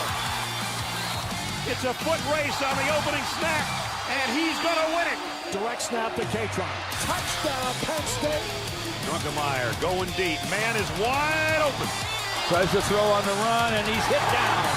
The Spartans sack him. Here they come. Sutton goes after it. He got a piece of it. It's loose, and it's going to be Penn State ball. And that's a look at our IHG Hotels and Resort game recap. South Tolliver-tastic, 120 total yards, including that 57-yard touchdown run. Dennis Sutton has dominated here in the second half. And 3rd down Blues, that's for sure. Neither team can convert a 3rd down. Here we are, 13 and a half minutes to go. Somebody's got to make one more big play. Yeah, you know, you think sometimes 2 teams that are losing, there's no pressure. But if you're Penn State, no team has ever started number 2 in the AP and finished with a losing record. Penn State wants to win their last 3 games. They don't want to be the first.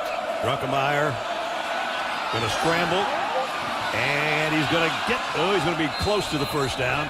Dives forward. He thinks he's got it. We'll see. At the most, it's going to be a foot or so. Plenty of space, smart play, nobody open downfield. Get as much as you can and fall forward. And it's going to be 2nd down and a couple of feet. Quarterback numbers, there's your comparison. Again, both guys not the starters at the beginning of the year. Patron Allen's got the 1st down. Check in with Jenny. Well, guys, it is windy down here. It was definitely windy pregame, seemed to die down during the game, and it has certainly picked back up now. It's running around 15 to 20 miles per hour, and it's a swirling wind down here on the field. Could definitely be a factor as the game rolls on. Yeah, no doubt, Jenny. Thanks. It's getting cooler, getting windier. It was a beautiful day to start with, really, for mid-November in East Lansing. 2 tight ends for the Nittany Lions is Nick Dawkins calling the shots at center for Penn State. Toss, K-Tron. Ran over one guy, backpedals over a couple more. Probably run that short toss into that 3-receiver side over there maybe 6 times in this football game. Pretty effective play. Defended on that one, remember that 1 3rd down play there. Had the big hit to stop it, but otherwise it's been pretty successful. Allen out, Singleton in.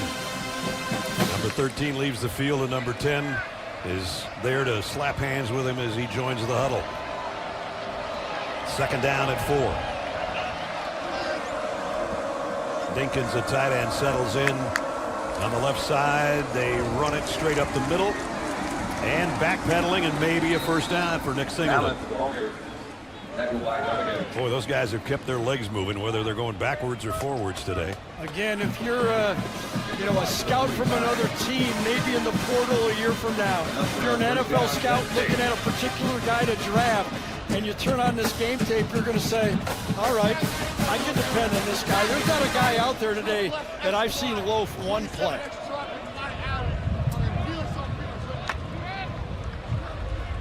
Singleton now number 5 on the all-time list that we showed you, and That list is a beauty. If you're on that list, you're a really good football player. Katron Allen. Whoa, wow. He just blew through there and ran over a couple of would-be tacklers. He blew through there because there was a through. There was an area to go through on this play. Backside tackle on the play. Donko comes around, cleans it up. That is Penn State football. When those two guys are following that offensive line, that's that physical play that we thought we'd see all year from Penn State, basically. Malik Spencer was on the receiving end of that run, and he got a mouthful. 10 minutes to go, first down. Drunkemeyer. All day to throw, and now he'll run with it. And got it inside the 40-yard line. Again, one of those plays, you're looking for a big play, but if it's not there, avoid the sack. And that's exactly what Ethan did. He felt the little pressure coming from the side. He said, let me get out of here. I do not want to hurt my team, especially on first down.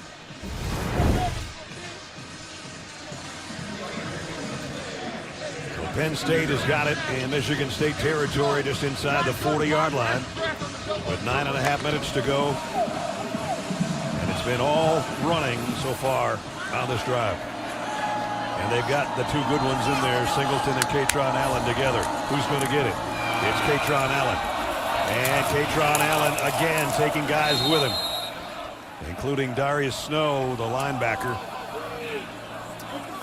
And Liam Clifford in at quarterback. I didn't notice that at all.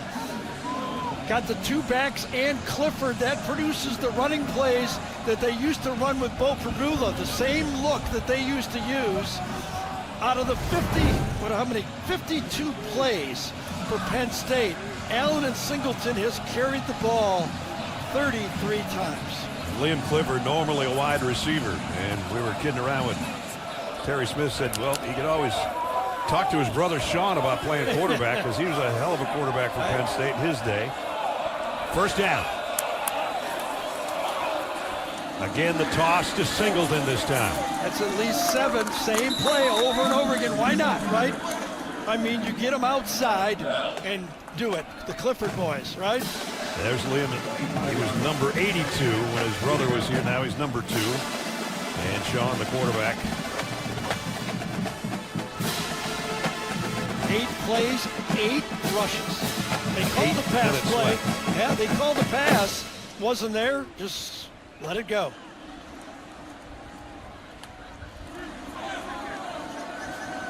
If it ain't broke, don't try anything different. Second down and 2.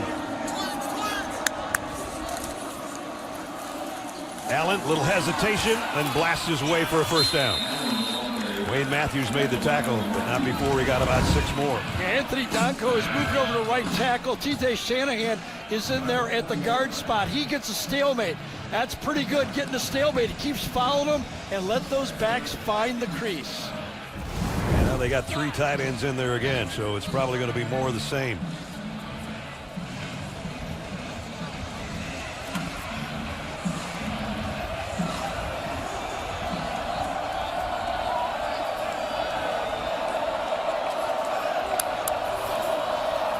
Drunkemeyer fakes the pitch. Running to the sideline to try to get to the first down, and does.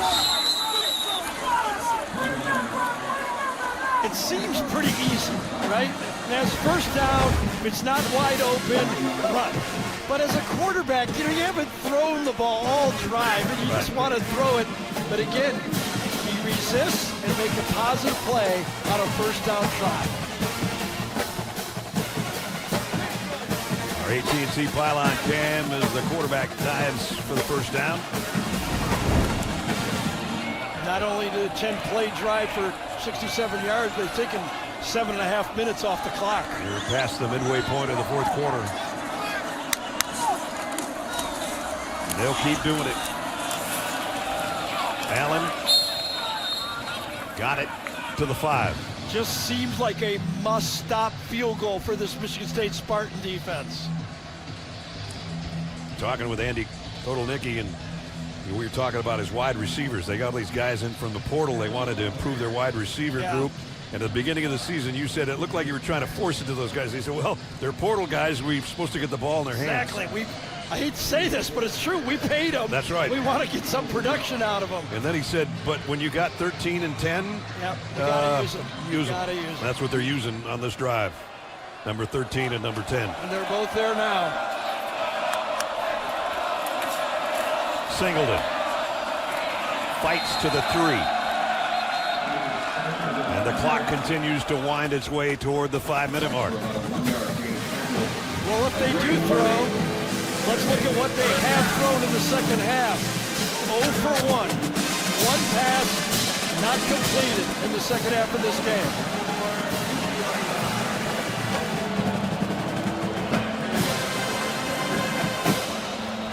Joe Rossi hoping his defense can stiffen right here on a 3rd and goal.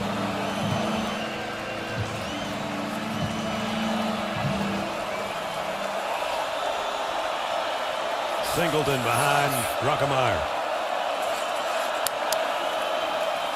And they're trying an end around to Devontae Ross. And he's got it. Touchdown. His second touchdown of the day. This one on an end around.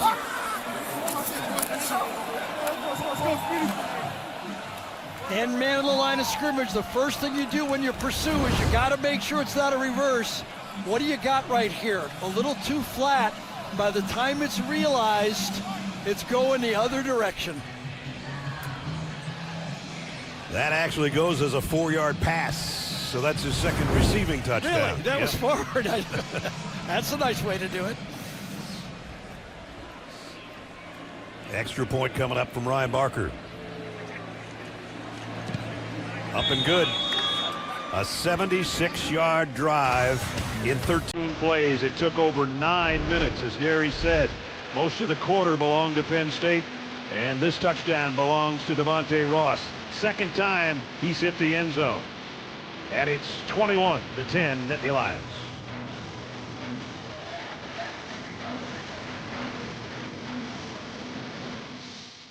As an official sponsor of the NFL, Jersey Mike Subs.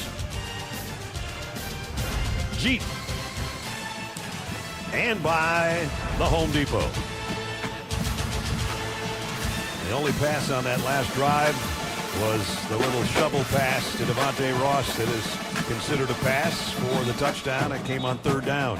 Reminder, don't forget before we're done, we'll have the play of the game presented by Jersey Mike Subs. Yeah, they did everything on that 3rd down. Got their second conversion of the game, and they threw a pass. It took a while. 3/4 of the game, Penn State rushed for 101 yards. In the 4th quarter, they rushed for 72 on that drive. Yep, they grounded out over a 9-minute stretch. And now it's Michigan State's time to try to do something and do it in a hurry because they trail by 2 scores and there's only 4.5 minutes left. First, we'll see if Wosu allows a kick return. And he won't. They'll fair catch it inside the end zone. Denied Dennis Sutton. Every time we seem to have this guy, he plays lights out.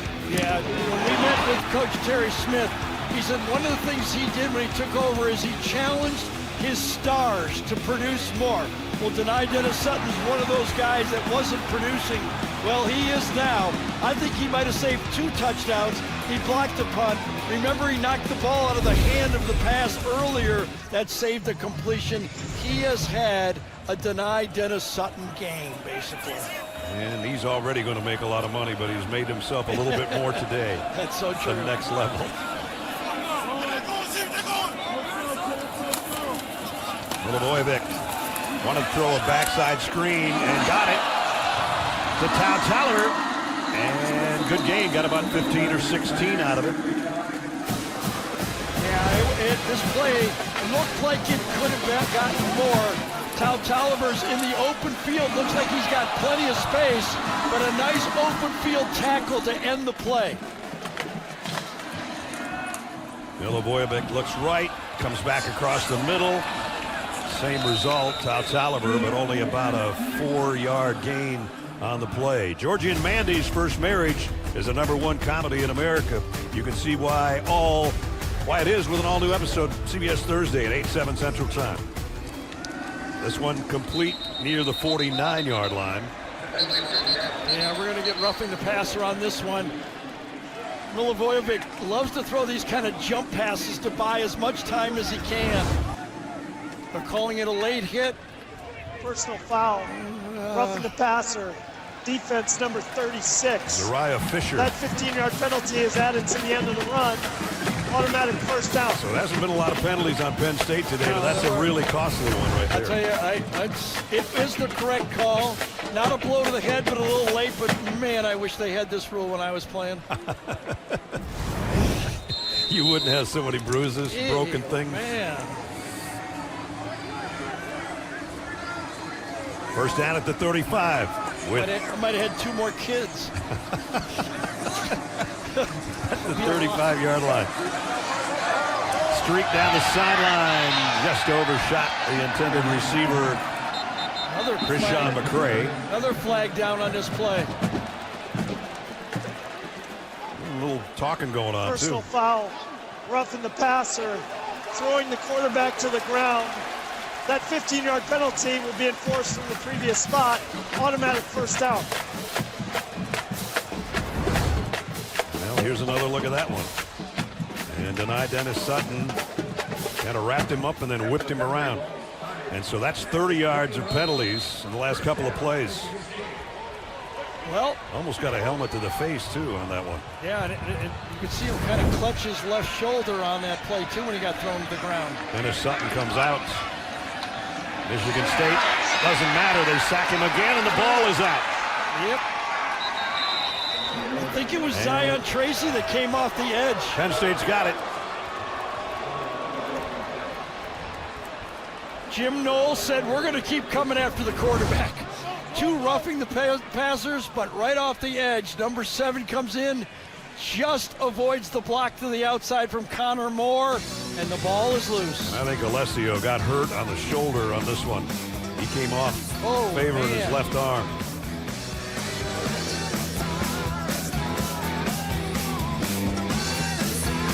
Football. It's on Prime.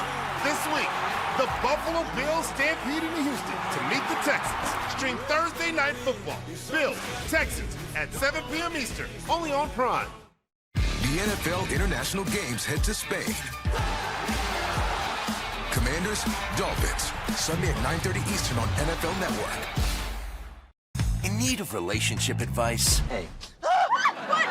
Georgie and Mandy have gotcha. What if I call her? Gotta be strong. I feel like I'm going crazy. I'm so sorry. Thank you. Now get out.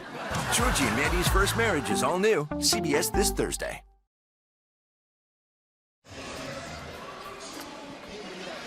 Well, back-to-back roughing the passer penalties, and then another big hit. Yeah, clean. First the right hand hits him in the arm, and then the helmet hits him in the back of the elbow. And Milivojevic says, oi. Milivojevic goes, oi. Yeah. Back-to-back, 2 roughing the passers, and a big hit right there. Now you think you're going to get a dose of Katron Allen and Nick Singleton with only 3 minutes left in the game. And again, Alessio coming off after taking really 3 hits in a row and checking that left shoulder. We're back in 30 seconds.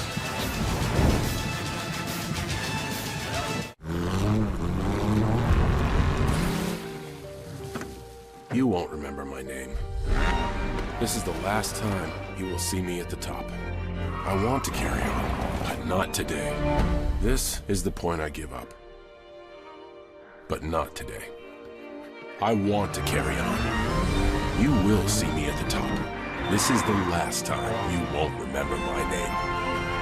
Honda, the power of dreams. Proud partner of Team USA. 3:09 remaining. Michigan State with 2 timeouts now remaining. And a second down and 8 for Penn State, leading by 11.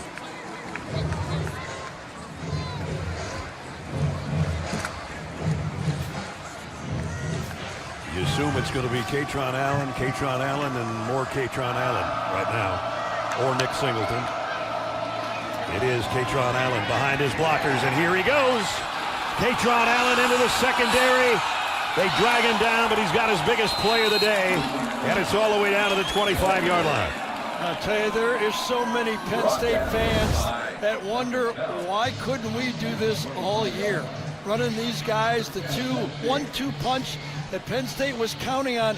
And one of the things that, was said by Andy Koldenicki to us is we might have listened to the buzz too much, the crowd. Yep. We thought we had to throw more to win the championship. Maybe we should have just stuck to being what Penn State does best and run the ball just like this. Katron, 42 yards that time. And now he's up to 155. And he continues to climb that Penn State rushing list all time.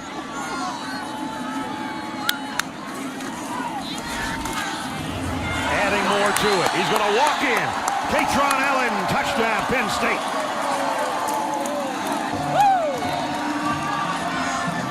Woo! 26 more on that one. Well, this was walled down this time by the pulling guard. Watch him pull across and get the block right here and pin it this time. Number 50, Cooper Cousins, pins it. Nowhere to go, and he walks in. 70 yards in just 3 plays in a little over a minute. And now, if my math is right, that's 181 yards on the ground and 2 touchdowns for number 13. And that's Terry Smith. And the rest of his teammates. And now we know that Michigan State is going to fall to 3-7. Yeah, I'll tell you, Ness, watching that play live, I thought the play clock had gone down past 0. And they were fortunate to get the play off, Penn State. Delay of game, kicking team. 5-yard penalty. We'll retry. Watch the clock go down, go down. Look at that. Oh, yeah. Yeah. I didn't notice that. Maybe Michigan State's defense was thinking it was going to be a delay I game. think so. I think guys had their eye on it, and it's wondering the back judge. I mean, that's your job. I mean, basically to look for that. I don't think that is reviewable. Maybe we should ask Gene on that. Extra point is good. 2:07 remaining. Katron Allen saying, I don't know if the play clock expired or not, but I didn't expire. To the end zone for the second time today. And didn't use a lot of time to get either one of them. Yeah, that's for sure. I'll tell you one thing, though. Since the field goal, when Michigan State went ahead 10-7, then the bomb right after it, right, okay? The next 6 drives for Michigan State, 5 punts and a turnover on the last one. Yeah. Both sides of this Penn State team has answered the bell. So from about the 8:40 mark of the second quarter on, let's take you back to that last play and what was the touchdown. Sounded like they clapped twice.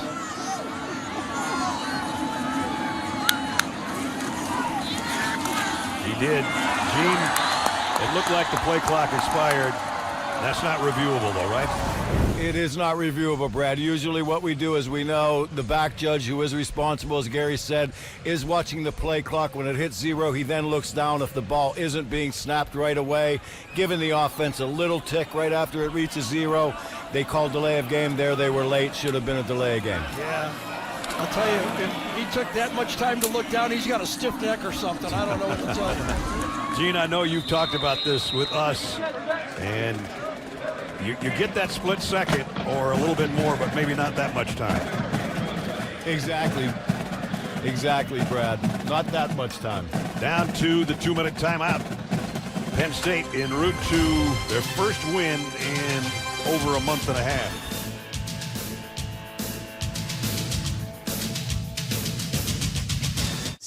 We'll get you set for kickoff starting at 2:30 Eastern with State Farm College football today here on CBS and streaming on Paramount Plus.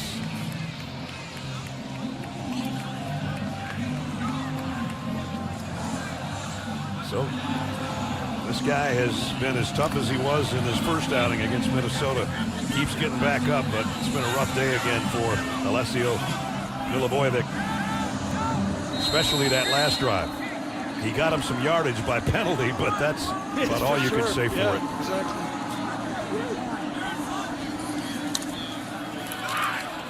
Gonna throw it out in the flat to Tao Taliber, and he's got a first down. So with this loss today, Michigan State will have their 4th consecutive losing season. This proud franchise, this is tough territory. Yeah, it is.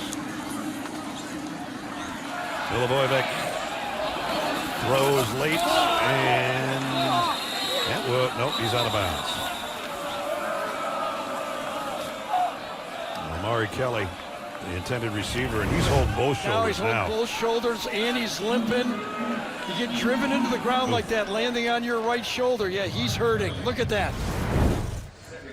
And he's staying in there, but if they had another option, he probably would be coming out. Well, the other option would be true freshman Leo Hannon, who has not taken a snap. Well, you're kind of looking for a handoff right here if you're a quarterback. Yeah, sometimes you can't even feel your arm after that type of hit. And he's going to try to throw. Sidearms it, completes it to Tao Taliber. He's trying to head to the sideline. Knocked out over there by Darius Dixon.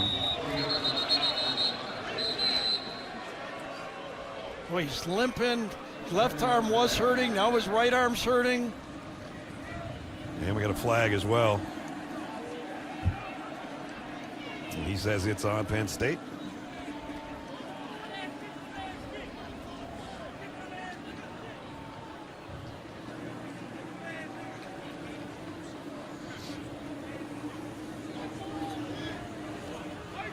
Yeah, at this point, you got to be thinking, considering the injury to Aiden Childs, do we just protect our quarterback to have him for next week? Yeah, exactly. After the play was over, unsportsmanlike conduct, Michigan State, number 4, for throwing the ball at an opponent. 15-yard penalty from the dead ball spot. Michigan State has elected to take a timeout to avoid the 10-second runoff. Oh, that's their second charge of the half. Yeah, he flipped it towards him. That is unsportsmanlike, though. He didn't throw it at him, let's put it that way. Now, that was more of a little flip. Little flip. Back in 30 seconds. Having insurance isn't the same as having State Farm. It's like needing the protection of this guard. Forgetting that guard. Where do we even get this guy? Kevin Barnes, the Franklin Elementary. Okay, stop! Stop! Guys, actually, it's a city ordinance. Kevin, come on, get ready. I need you to block 5-0. You think I have a shot to make the team? No. Respect the best, respect the best. So don't settle for just any insurance when there's State Farm. Like a good neighbor, State Farm is there. Second down and long. And a strike up, in and out of the hands, incomplete. Yeah, that was a good defense that time by Elliott Washington, number 9. Timed it up perfectly. Evan Boyd was the intended receiver, had his hands on it, and popped out of there by the defender right there. Nice play. He almost held on to it, but this is an 18-point game, and they're going to go for it for 4th and 20 or 18. It's 3rd, isn't it? 3rd down, or is it 4th? Oh, is it? I saw 4th over there. They have 4th down over on the sideline. The down marker has 6 4th. has 4th. We have 3rd, you're right. On the field, they both say 4th. Yep. And another sack. And another bruise for the quarterback. I think it was 4th down. Well, both teams are leaving the field as if it were. Yeah. I just thought, come on, 18 points down, your quarterback's getting hit like that, you're going to tee him up another time. Jonathan Smith, you were a quarterback, come on. And he took a pretty good lick again. 7 against Minnesota. How many sacks today? Well, what's 7 against? 5 for Penn State today. So the Nittany Lions, to get to 6 and 6th, they've got Nebraska at home and then at Rutgers their last 2 games. Michigan State, a chance to win, they have to play at Iowa and then Maryland in Ford Field. Drunkemeyer takes a couple steps forward, takes a knee. And so Penn State, after so many close losses and 6 straight losses, going to finally snap that. And the last time winless in conference play is 58, and there was a tie in there. Yeah. And it's going to be 0-7 here in just a few seconds. Yeah, Jonathan Smith will be under a little pressure right now. This is the first time since 1980 a first-year coach, a new coach, has lost his 2 back-to-back losing seasons as a first-year coach. Well, there's an interim coach who's pretty darn happy. The guy that basically said, I bleed Penn State blue, and didn't want to get a head coaching job this way with James Franklin being fired, but he gets his first win, and he's going to get a ride from his players. That's awesome. Fantastic. A win feels so good, doesn't it? Yep. 28-10, our final. And a happy wet Terry Smith.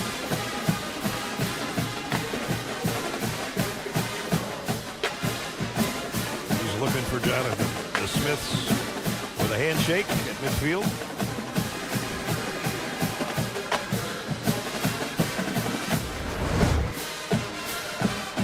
And a little ride on the sideline.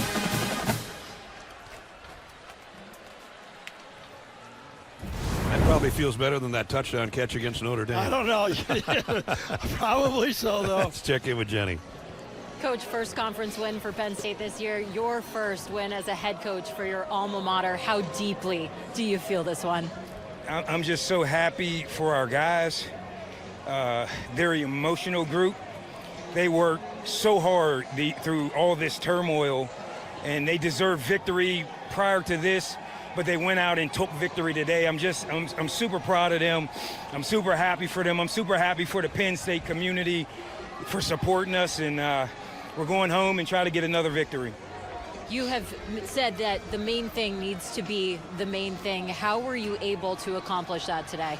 Yeah, we just keep our guys focused on playing hard, playing aggressive, staying together as a team, playing as one, playing for the brotherhood of Penn State, you know, and we all love football.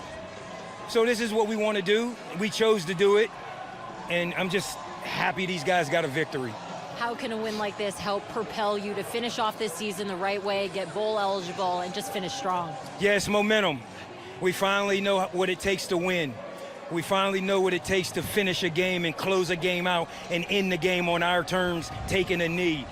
Offense with an amazing drive to go all the way down the field, then the defense with the stops. It was a total team effort. We had a block kick, special teams. That's how you win. Everybody's got to contribute and do their part. Congratulations, Coach. Thank you so much. Terry's going to go in and get warmed up a little bit.